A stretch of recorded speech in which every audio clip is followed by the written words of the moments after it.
So we have Kati Morton with us today. I sort of discovered her about a week or two weeks ago. It was before you went on vacation. Yeah. And I found her videos and I thought they were very informative, very interesting, especially because of the perspective that they came from, like not just from someone suffering from the disorder, but someone who studied it and understands it.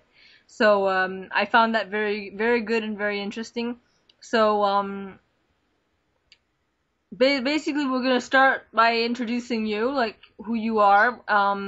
Would like to know what kind of profession that you can. Well, can you tell us what your profession is? Well, so my official title would be a marriage and family therapist, an MFT. And that's the license that I'm working towards. And I went to graduate school and got my master's in clinical psychology. And so that's really my title and what I'm working in. And I specialize in eating disorders. So 90% of my patients that I see in my office are eating disorder patients. The other 10% really being family members, siblings of those who suffer. Okay, and for them, it's basically like for the siblings and stuff, it's to be able to understand the disorder and be able to deal with living with a person who has it. Yeah, it's kind of a little bit of offering them some emotional support because it can be a little bit difficult, as well as helping them to understand what they're going through. And I think as a whole family unit, it helps the person. It helps everybody if we can all understand and be supportive of one another. Because I know that a lot of times if a parent or even a sibling is acting out and they can kind of damage your recovery in a way because they can say things that are hurtful, and especially if you're having a bad day, there's all those factors. So I like to have everybody on board. Yeah, that makes sense. Okay. Um, okay, I think the second question was kind of answered, so we'll go to number three. What kind of experience do you have? As far as eating disorders, when I was in graduate school, my first job ever as a therapist was at an eating disorder inpatient clinic. So what that looks like is it was a home, and there were 6 beds in the home, so 6 rooms, and so we would have 6 girls staying at a given time, and I say girls, but it was actually adults only, so it was 18, and I think the oldest woman that I ever saw was like 48 or 49. Um, What about men? Were they admissible? No, it was a woman-only clinic. And I just did a video on men and eating disorders because it is kind of frustrating, but not a lot of them accept men. I don't, there There's are, 10%, 10% are men. yeah, exactly. And so there's letting like, what is it? So if there's 8 billion people that are suffering from eating disorders and 10% of that's a huge number of people that they're just kind of. They have less options of help. Yeah, exactly. There are some clinics in my video. I give some options, but even one of them's already shut down. One guy called me. He's like, they said they closed their men's clinic. Oh, So wow. I think that leaves like 3 options or so Yep. in the States. But anyway, that's kind of, yeah, it's a definite bummer. And at the clinic that I worked at, they lived there, so that they stayed there for at least 30 days, but usually longer. And then from there, my next job was actually kind of a step down treatment. So it was called an outpatient, where they come for either the full day if they're in the PHP, which is it stands for partial hospitalization program, or IOP, which is intensive outpatient program. So at the PHP level, they come from 7 a.m. to like 8 p.m. and they eat all their meals and snacks. So 3 meals, 3 snacks every day.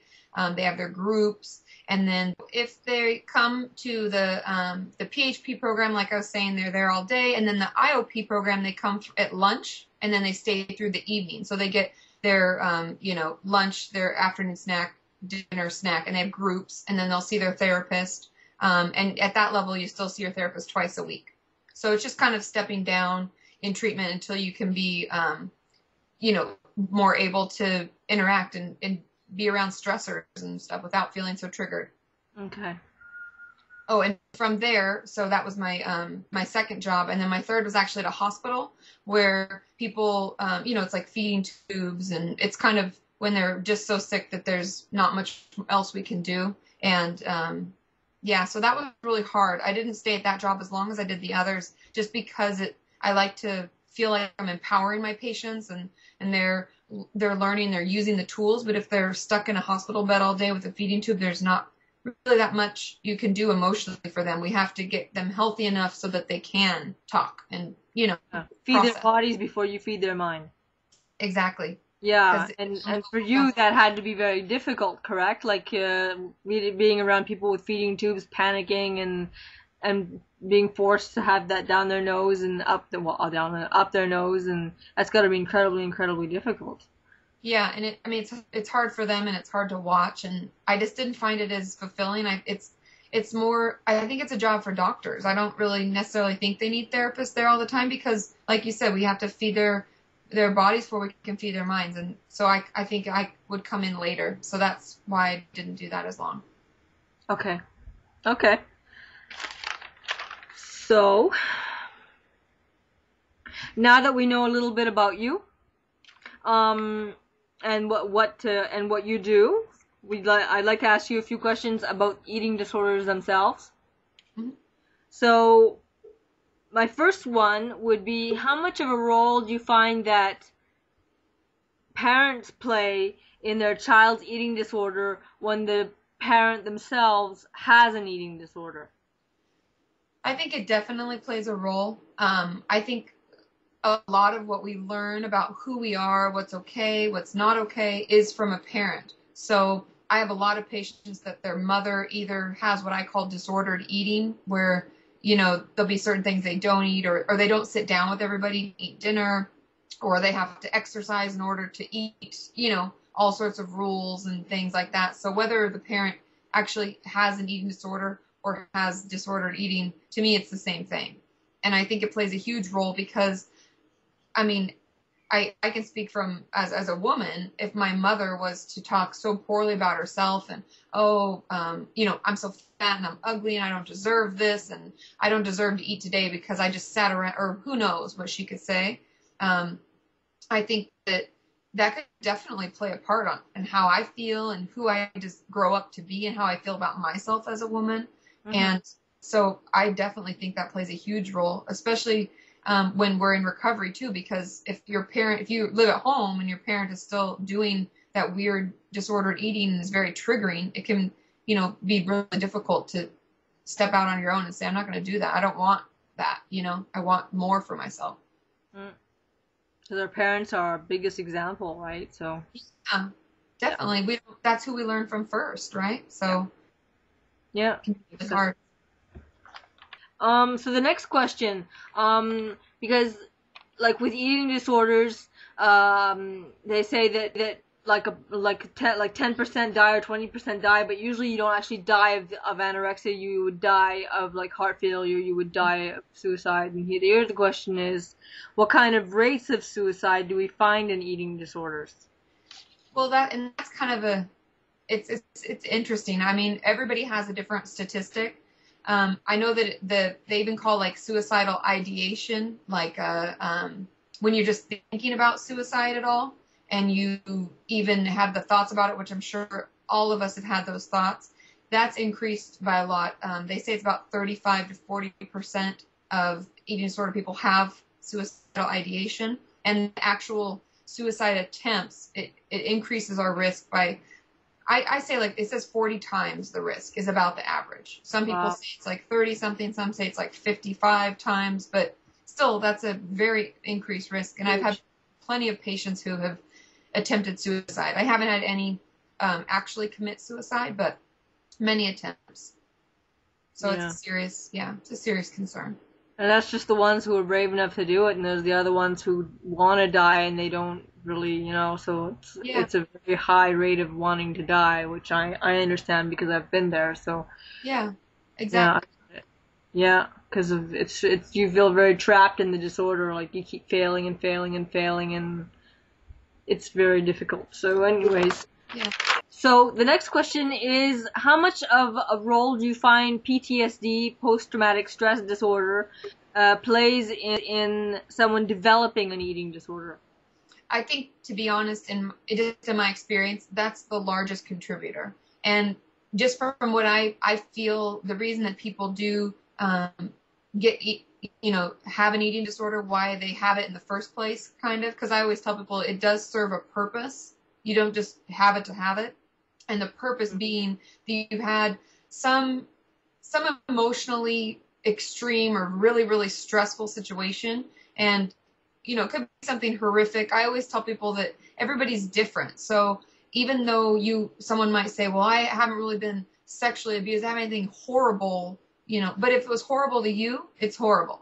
And that's enough for you to feel like you have PTSD, you have post-traumatic stress. That was really intense. And so that definitely is a huge contributor, because we use our eating disorders as a way to kind of either numb out from the pain that we're feeling, or it gives us kind of an escape. Some people feel like it's another way to focus. It almost helps us, take our mind off of it.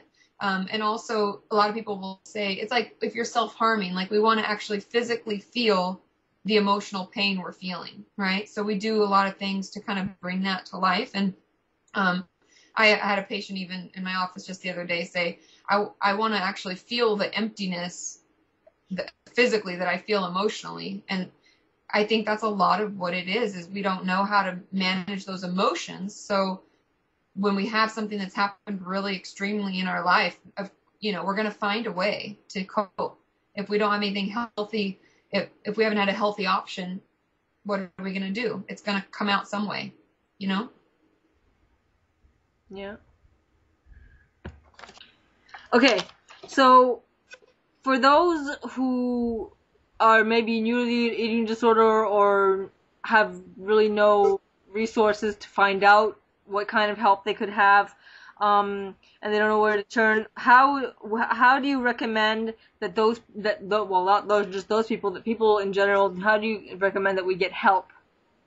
I mean, the first thing obviously is people like us, people putting out free information. I mean, one thing I did a video on like food porn and how we can use like the website and, food channels and things against us.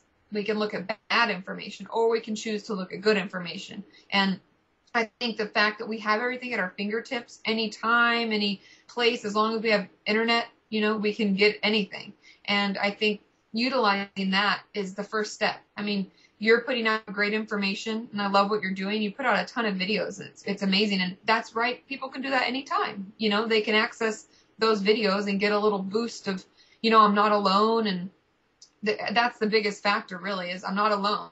People are out there going through the same thing. People can be really supportive, and that I think that's the first way that I would tell people to reach out, because there's a lot of people out there helping each other. And I know some of it's negative, but we can focus on the positive.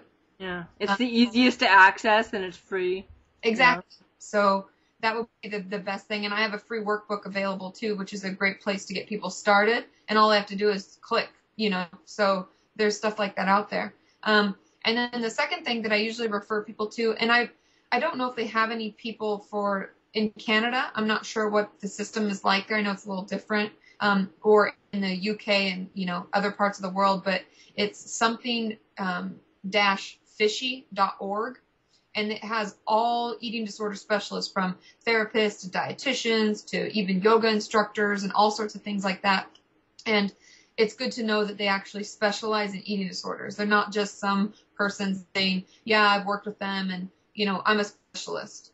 Because I've always hated, I've sent some clients, because sometimes I'll be full, I can't take any more clients. I have to refer out, and I'm very cautious because you don't want to send them somewhere where the person's going to be like, they don't understand. Well, you should just, eat your food. And I don't know what the problem is. And, do something first before you purge. Like that. That's not really helpful. So, they say the wrong thing, and if they don't really understand the disorder, how could they possibly give advice on it? Exactly. And it can be frustrating. So I think that's a great tool as far as finding help. And, I know that calling and making an appointment is really hard, but a lot of times it can just start with making a regular appointment with your doctor. A general practitioner can make a lot of referrals and get you a lot of help without you having to do as much. So sometimes I'll tell people to start there because they can refer. And especially if you're in a different socialized medicine, you have, different plans and different programs, that can really help, put it through the right path so that you don't have to do all that work. Hmm. Okay.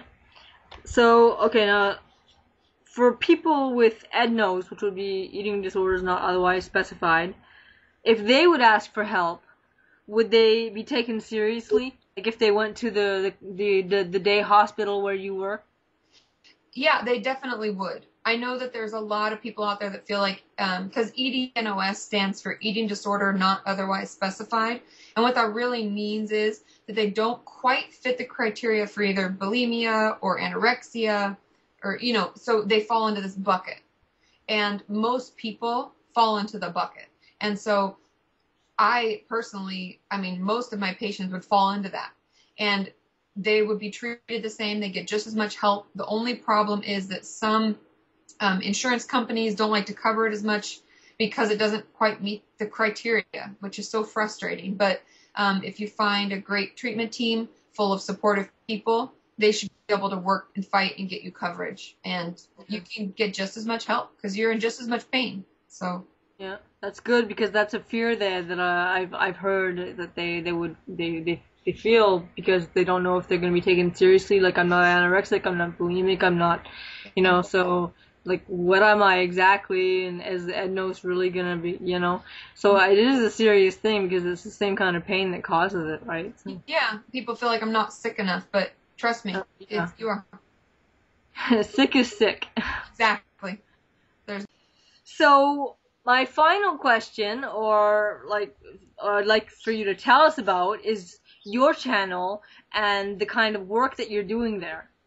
Well, what we're working on mostly now, obviously, I made a commitment at the beginning of the year. We started January 1st, and I said that I wanted to create a video every week. I wanted to offer free information to people suffering from eating disorders because through all of my work, I realized that it's really expensive and it's really hard for people to get treatment, and a lot of us suffer in silence because we feel embarrassed or ashamed.